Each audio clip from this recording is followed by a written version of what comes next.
Hi viewers, have a nice day.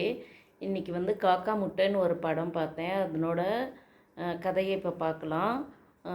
ஒரு ஊரில் ஒரு அம்மா அப்பா இருப்பாங்க. அவங்களுக்கு 2 பசங்க இருப்பாங்க.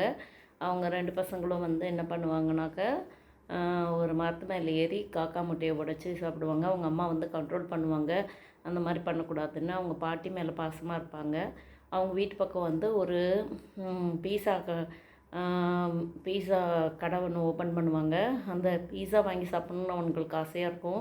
300 சேர்த்து வைப்பாங்க. ஆனால் அவங்க பாட்டிக்கு உடம்பு சரியில்லாத இறந்துறதுனால அவங்க பாட்டியோட செலவுக்கு கொடுத்துருவாங்க. அதுக்கப்புறம் பீஸா வாங்குறதுக்கு புது ட்ரெஸ் எல்லாம் போட்டுட்டு கடையில் போனாக்கா கடைக்காரர் வந்து துரத்தி விட்டுருவார். அது வந்து ஒரு இஷ்யூ பண்ணிவிடுவாங்க. அதனால் அப்புறம் கடைக்காரரே வந்து கூப்பிட்டு அவங்களுக்கு பீஸா கொடுக்குறாங்க. அவங்க வந்து பீஸா வந்து புளிப்பாக இருக்குது அப்படின்னுட்டு ஃபீல் பண்ணிவிட்டு அப்புறமா சாப்பிட்றாங்க. அதனால் இதில் எந்த கதைனாக்க, நமக்கு விரலுக்கு தகுந்த வீக்கம் வேணும் அப்படின்ற மாதிரி இந்த கதையில் தெரிஞ்சுக்கலாம். Thank you viewers.